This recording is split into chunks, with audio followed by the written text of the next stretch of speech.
studio për të vazhduar kështu transmetimin tonë me temën e dytë për sot, një temë të këndshme, por edhe shumë aktuale në fakt, se duket sikur është sezoni i lidhjeve tani. Jo vetëm këtë vit, po kjo periudhë e qershorit, e korrikut, të zënë syt pafund nëna që presin të sjellin në jetë fëmijët e tyre, pra që janë në fazën e shtatzanisë, por ndërkohë që jemi edhe në sezonin e verës, që dëshira për të shkuar në plazh dhe për ta shijuar këtë periudhë të ëmbël nuk duhet të na privoj për të shijuar edhe pushimet, por deri ku, pra çfarë na bën mirë, çfarë na bën keq, çfarë duhet të eliminojmë, ku do të përqendrohemi më shumë për të patur kujdese për ta vazhduar të shëndetshme shtatzanin. Do të flasim për këtë me të ftuarën e dytë që është me mua në studio, ju prezantoj me Ketrin Zeno, administratore e kursit të lindjes. Mirë se erdhe. Mirë se gjeta. Jemi në verë, nuk mund t'i themi jo nonave që janë shtatzën, bestoj? As pak. Që do të thot, plazhi na bën mirë kur jemi në këtë fazë, pra mamat që po presin tani të sjellin në jetë, duhet të shkojnë në plazh? Duhet të shkojnë patjetër. Duhet të shkojnë. Okej. Madje do doja ta filloja gjithë bisedën në lidhje me plazhin dhe me gra shtatzan dhe për verën, duke thënë që kjo është periudha më e mirë për të qenë shtatzan. Ka disa arsye. Sepse një e para është që ti mund të është koha më e përshtatshme për të bërë aktivitet fizik në natyrë. Që do të thotë që mund të dalësh për shëtitje, mund të bësh ecje, mund të bësh not, për cilën po flasim që është shumë i rëndësishëm dhe është vendi ku një grua shtatzan ndihet edhe më mirë dhe ka më të lehtë si për peshën e saj të trupit dhe të bëj stërvitje, mund të bëj yoga në natyrë, mund të bëj yoga në kushte shtëpiake, që janë ushtrimet më të thjeshta ose më të përshtatshme për gjatë shtatzanisë. Pastaj, kemi fruta, perime, testinës nga më të mira që është koha më e përshtatshme për të ngrënë dhe për të ushqyer shëndetshëm. Më pas kemi diellin, që është baraz me vitaminën D. Normalisht i duhet grua shtatzan. Marrim gjërat themelore që janë veshja. Në verë shumë më kollaj të vishesh për një grua shtatzan se sa në dimër, sepse tani është edhe akoma më lehtë për të blerë rrobat, sepse nuk ke nevojë të shkosh në dyqanet e shtatzan. Nuk rëndohesh, një lehtë. Një fustan pambukë, një gjë të lehtë, direkte. Kështu që çdo gjë është më së miri, përveç që pastaj që nuk e duam të gjithë. Okej. Ky është problem pak i madh, sepse vetë që shtatzanisë, gratë shtatzane kanë temperaturën e trupit pak më të lartë se sa gratë që nuk janë shtatzan. Që do të thotë që plus duke ju shtryer vapës që është jashtë, është pak më e vështirë, rëndohesh pak trupi. Megjithatë, nëse do dalësh në disa orare të përcaktuara, le të themi, ose mos dalësh në pikun e zhegut, siç e thot populli shqiptar, çdo gjë është okay. Kështu që për mua është shumë periudhë pozitive, kështu që mirë bëjnë gjitha gratë që janë shtatzan në këtë kohë. Mirë, çfarë i bën mirë dhe çfarë i bën keq? Nëse i referohemi plazhit, pra ta zëm se me nisjen e muajit korrik, një grua që është shtatzan ka planifikuar pushimet e saj. Dilemat, frikrat janë pafund, që nga udhëtimi që duhet të bëjë nëse duhet marrë avionin, apo rruga i gjatë me makinë, apo duhet shkojnë në një distancë më të afërt, etj. E nisim që nga udhëtimi, pra me që nisim barë. Këtë duash ti, po? Do planifikosh pushimet, je shtatzan, je në muajin e 7, 8, 9. Po marrim në rastin e fundit, sepse në trimestrin e fundit ku fillojnë problematika pak më të mëdha për një grua shtatzan. Deri në trimestri i dytë është ai më i lumtur si themi, se je edhe e ndjen lezetën barkun e kësaj. Pastaj fillon rëndesa më e madhe. Në këtë moment është pak e vështirë që të mund të presësh një bilet avioni, sidomos nga muaji 8 në vazhdim. Kështu që detyrimisht do qëndrosh brenda shtetit ose do shkosh diku ku mund të shkosh me makinë. Mund të udhëtosh me makinë, por të sigurohesh që rrugët jenë sa më të mira dhe me ndalesa. Nuk mund të bësh 15 orë udhëtim pa ndaluar normalisht. Kështu që nuk është as pak problem të shkosh rreth rrotull nesh në Maltezi, në Maqedoni, në Greqi, mund të shkosh pa problem. Në ndonjë ishull me tragjet varet pastaj nga situata shëndetësore, si nisim tani gjithë destinacionet. Megjithatë, ne këshillojmë të qëndrojmë brenda Shqipërisë, ti je sa më afër doktorit tënd, që në çfarë do lloj rasti normalisht, sepse fëmia nuk pyet se kur ka dëshirë të dalë. Përveç kësaj, pastaj këshilla më e madhe që jepet për verën është vetëm hidratimi, ujë, lëngje me shumicë. Më së shumti kjo sepse ti harxhon shumë energji derisa ose do të nxjerrësh edhe ato lëngje që do pish, do kesh sa më shumë lodhje. Megjithatë, përveç kësaj edhe uji i tepërt ka anët negative. Këshillohet 3.5 litra në ditë që është idealja, por ka gra që e marrin shumë seriozisht këtë punë edhe arrin në 5 litra, 6 litra, gjë që pastaj shkakton efekte negative si mungesë në ushqyerje, vomit, domethënë gjërat e tilla që dhe rëndes, lodhje, kthehet nga ana negative, domethënë dhe mbi ngarkimi me ujë. Megjithatë, neve këshillojmë që të dalin në plazh ose të krijojnë, nuk janë pushime siç do ishin pushimet e qeta ose pushimet normale. Do jetë një lloj schedule ose një lloj përgatitjeje pak më një lloj orari, përcaktim orarish pak më i saktë. Mundohesh të zgjohesh pak më herët se sa do zgjohesh normalisht. Dhe kjo besoj se është pjesa më e vështirë për një grua shtatzën. Është pak e vështirë, me thënë të drejtën, po tani çfarë do bëj? Se sa të rish në shtëpi të vuash faktin e që s'ke bërë pushime. Ideja është që duhet të dalësh sa më herët. E nisi një ditë zakonshme pushimi për një grua shtatzën që nuk do të shkakton këtë pjesën e dëmit, qoftë për të, qoftë për bebin. Le të sigurojmë në diçka tjetër që pushimet në shtatzani nuk shkaktojnë dëme, përveç se nëse ti do kesh një mingarkesë lodhjeje, ose do të bësh, ku di unë, scuba diving, gjërat e tilla që nuk janë të përshtatshme. Të gjitha gjërat e tjera pastaj janë shumë normale dhe më shumë të zgjedhësh pushime relaksuese, të shkosh në një resort, të rish, ti kesh të gjitha gati që të splodhesh, të kënaqesh me bashkëshortin, familjarët që dëshiron ti që të zgjedhësh për pushime. Një ditë standard, le të themi, ose si do ishte mirë ta organizon. Të zgjohesh pak herët, mirë do ishte të zgjohej edhe bashkëshortin, pse të vuash vetëm ti. Të dalin të dy buzdetit që të marrë ato rrezet e para të mëngjesit, atë jodin, më fal, siç themi ne në mëngjes.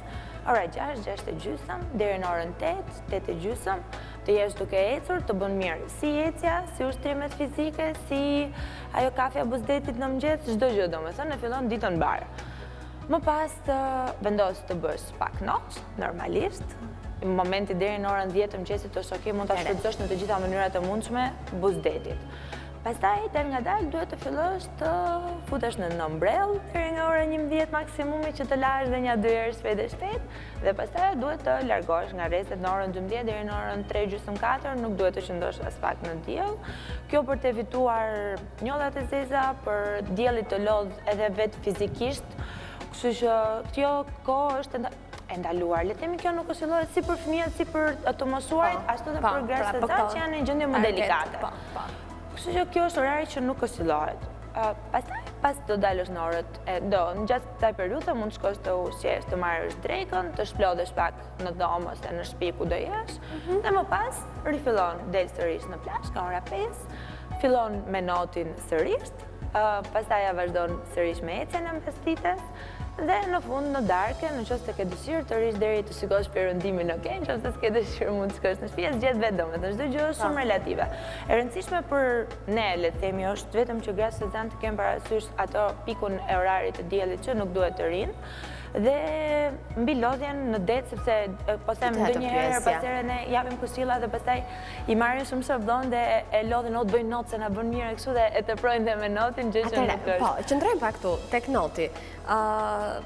Ka minutazh të caktuar sa kohë duhet të qëndroj një grua në ujë, pra kush do quhet sforcim për të? Kush do të mund ta lodhë edhe pse jo mund të bënte edhe dëm? Le të themi që 1 orë pa pushim not është një sforcim. Që për një person që nuk është shtatzan ose nuk është në një gjendje delikate është normale, sepse mund të ri 1 orë në det pa pikën në problemet. Për një grua shtatzan është se ti je në det, por dielli gjithsesi të bie normalisht, nuk është se je në çadër në det. Kështu që mundohesh të futesh më shpesh dhe më pak se sa të shkosh të rish për një periudhë të gjatë. Kjo është ideja.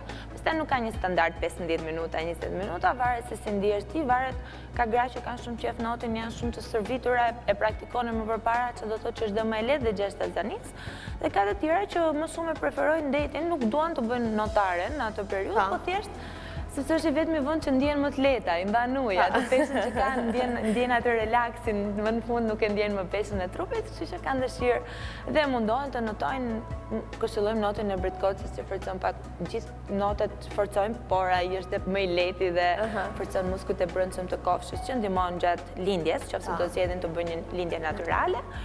Dhe kjo është në përgjithësi, domethënë në lidhje me notën. Pastaj çdo gjë tjetër është relative dhe përshtatet me tipin e gruas që ka dëshirë apo jo deti. Për çfarë pyesin më shumë në këtë periudhë gratë që bëjnë kurs lindje? Më shumë pyesin për pushimet. Domethënë të shkojnë edhe meraku më i madh që kanë, cili është? Miraku më i madh është udhëtimi me stranat e që është, sepse nuk din ku të shkojnë, sa do ta durojnë, edhe deri në Vlorë na pyesin a mund të shkojë, po mund të shkojnë pa problem. Nuk është. Megjithatë, nuk mund të japim ne veton për këtë, duhet të konsultohen me ginekologën e tyre, sepse varet nga gjendja. Po ne po flasim për një shtatzani normale tani, se sigurisht që një shtatzani regjim shtratis besoj se do mund të mendojë për pushime. Regjim shtrati jo, po ka edhe shtatzani të tjera që udhëtimin duhet ta kenë pak më me kujdes gjërat e tilla. Duhet kemi parasysh edhe diçka tjetër që dielli ndryshon tensionin e gjakut dhe prandaj nuk është shumë i këshilluar. Mund të shkaktoj gjakderdhje, mund të shkaktoj uljet e tensionit, kështu që her pas here ato duhet të jenë në kujdes dhe të masin tensionin e tyre, që të jenë në kontroll dhe të themi. Rrallë ndodh, sepse nuk këshillohet dhe edhe ato vetë nuk rrinë gjithkohës në tjetë, por varet, situata është delikate, kështu që më mirë të jemi të parandalojmë se sa të mjekojmë. Absolutisht. Cilat janë gabimet që ju mendonin se nënat shtatzën bëjnë gjatë kohës së plazhit, pra nga kontakti që ju keni me to? Ndoshta ato të ujit na e tham, pra duke ditur që duhet pjen ujë mund edhe ta teprojnë, apo me aktivitetin... Me aktivitetin fizik ndonjëherë me notin, e teprojnë dhe me notin dhe ndodh që pastaj ai kalojnë pushimet në shtrat, sepse lodhen shumë dhe ai që është një herë një ditë dhe pastaj i kap ajo bobo do lodhen me kështu deri gjithkohës.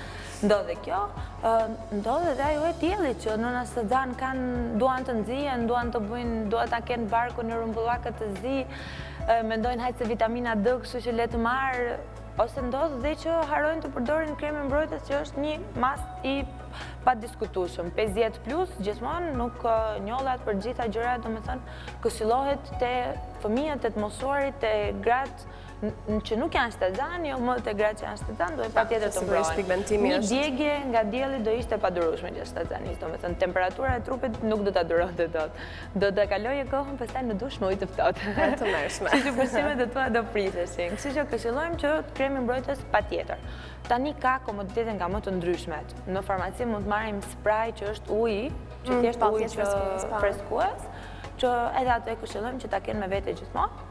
Jo vetëm me pushime, po dhe gjatë jetës në qytet, tani zhegu i qytetit ndonjëherë është më i madh se sa në pushime, kështu që i këshillojmë që të kenë atë. Dhe në përgjithësi, përveç ujit edhe lëngje. Duhet të pinë lëngje si lëngu i portokallit, që ka vitamina C dhe kështu, dhe lëngje që janë sportive, kanë elektrolite, ato, dhe i ndihmojnë shumë që gjërat që humbasin, ose mineralet që humbasin me anë të djersës, të rimarin, dhe të mos kenë probleme dhe mungesa të asnjë lloje. Pastaj fruta, perime, pafund. Dohet ndaloja pak tuk pjesa e të ushqyerit. Çfarë këshillash jepni ju të faktën me gratë që keni në kursin tuaj, që do të thotë ne jemi me pushime, ato janë me pushime dhe nuk kanë atë gatimin në shtëpisë që e kontrollojnë vetë çdo gjë që gatuajnë dhe konsumojnë. Okej, frutat janë fruta, uji është uji, por fakti i drekës, i darkës, je gjithmonë në shtëpi. Meqense po ikin në plazh, ne këshillojmë të hanë peshkë. Kështu që sa më shumë vakte me përmbajtje peshku dhe perime, salatra, frut, mos të rëndohen, ka shumë rëndësi. Ndonjëherë neve kemi atë zbresim në jug, ndalem në llogara, flasim për shqiptarët, ham mish, mish pafund, jemi mish ngrënës, jemi mesdhetar, na pëlqen, por për gratë shtatzan edhe mishi tepër nuk është shumë i këshillueshëm. Duhet të jetë pjesë e ushqimit e dietës ushqimore, por gjatë të më shumë i kontrolluar dhe i gatuar në shtëpi, se sa në momentin që s'kon me pushime dhe kështu duhet kesh pak kujdes me ushqimin dhe vendin ku ha. Frutat e detit nuk këshillohen shumë sepse her pas here mund të shkaktojnë ndonjë lloj reaksioni, duhet të jesh pak i sigurt si themi ti provosh një herë këtu, pastaj jo me pushime, sepse duke folur dhe për Shqipërinë, kur zbret poshtë në jug që do ikësh me pushime dhe asistenca shëndetësore është pak më e vështirë. Jo se është e pamundur, është okay, por është pak më e vështirë sepse je në një fshat, je në një vend që duhet minimumi një orë me makinë sa të shkosh, kështu që dhe një këshill tjetër që japim gjithmonë është që të kesh first aid kit gjithmonë me vete. Domethënë kutinë e ndihmës shpejt gjithmonë me vete, domethënë të kesh disa lloj medikamentesh esenciale për çfarë do lloj gjëje që të ndodhë, rrezove, uvrave pak. Të tipit çfarë? Por në qoftë se ke një ilaç për tension, një aparat tensioni normalisht gjithmonë me vete njerë. Pastaj alkool, faso, ankeplast, lekoplast, gjëra të tilla që janë gëshër, që do presësh, gjëra të tilla që duhen patjetër. Pastaj disa ilaçe kundër alergjive, për ilaçet e tensionit, siç thash, në qoftë se ndodh, rrallë ndodh, por ti nuk i diet asnjëherë. Në përgjithësi këto do me të gjërat e tilla. Më pas, në qoftë se suplemente ushqimore, në qoftë se ginekologu jot ose nutricionisti juaj ju ka këshilluar, gjërat e tilla më së shumti. Por duhet të jenë patjetër me vete, alkool, jo, kështu, domethënë first aid kit i ka gjitha për dhe, se po mbinë gjitha, tani mos harojnë dhe një gjë. Ajo që duhet tjetë në çdo makinë. Duhet tjetë në çdo makinë. Jemi me udhtim, si jemi me udhtim, edhe brenda qytetit duhet ta kemi gjithmonë me vete. Patjetër, po sidomos për Grashtacan, duhet. Duhet parë 2 herë që është atje apo jo. Nëse referohemi valizhës, pyetja, edhe këtë besoj ta pyesin, çfarë marr me vete? Çfarë duhet të marr me vete? Do marrë me vete çfarëdo lloj gjëje që ajo do që të jetë sa më komode. Okej. Burrat e skret do ngrijnë valizhe të rënda. Sepse ato nuk din, do marrin jastikun e tyre me vete, sepse nuk flen dot me një jastik tjetër, janë përshtatur, janë mësuar me ato mezi, kanë gjetur anën që të flen rahat, kështu që e duan jastikun me vete. Do marrin peshqir normalisht, varet ku po shkojnë, por që kanë ato higjiena personale, gjërat e garderobës, gjëra të tilla. Pastaj çdo njeri merr çfarë dëshiron vetë më shumë, domethënë nuk ka një gjë standarde në lidhje me valizën. Një gjë që s'duhet ta harrojnë përveç pjesës së medikamenteve apo, ka një këshill që ju jepni gjithmonë në lidhje me valizën, me thënë të drejtën jo. Marrin çfarë do duan ato dhe mbi të gjitha ne i këshillojmë të mos mbi ngarkohen, sepse ato mbi ngarkohen zakonisht. Me frikën që mos më duhet, mos ta marrë këtë, ta marrë këtë, ta marrë atë, se normalisht ideja kryesore e një palë pushimeve për një grua shtatsan është komoditeti dhe relaksi. Qa do të thotë që në valizën ato do fusin çfarëdo lloj gjëje që ato ndjen komode dhe që duan për relaks. Her pas here të projnë sepse nuk e dinë edhe vetë se çfarë kanë të relaksueshme ose kështu që megjithatë u falet çdo gjë. Kështu që valizën e bëjmë vetë dhe e mbi ngarkojnë. Në përgjithësi që s'u mungon gjë. Këshilla e fundit për t'ia dhënë kështu edhe në një formë mesazhi mikeshave që ndoshta po na ndjekin dhe janë në këtë fazë të jetës së tyre. Duke qenë se është një periudhë e mbushur me ankth vetvetiu, edhe me emocione të pa menaxhueshme. Çfarë të bëjnë që të mos i kthejnë këto pushimet e shkëta në stres apo të mos e nistin me këtë ndjerësi në bobo, duhet, s'duhet, tiki, mos tiki? E para që këshilla e vetme ose e vetme dhe më e rëndësishme që ato kanë është që ta mendojnë që fjala pushime është që ti të bësh pushim. Me këto i thanë të gjitha. Gjithë një vend që të jesh sa më relaksuar dhe të jesh rehat si ti, si bashkëshorti, si familjarët, mos rëndoj asnjëri dhe gjithë secila kalon sa më bukur pastaj. Dhe shijon. Kështu që kjo është këshilla, të mos shkojnë të stërmundohen ose të gjejnë një vend ku të shkojnë që të kenë të gjitha kushtet e plotësuara për to. Kjo është. Faleminderit shumë për pranimin në studio dhe për të këshillat të këndshme për Faleminderit. Mirë, ne do shkojmë në publicitet dhe pastaj do të vazhdojmë me ciklin e radhës që na vjen nga dokumentaret e Miss Shqipëria. Ju lëmë bukuroshet.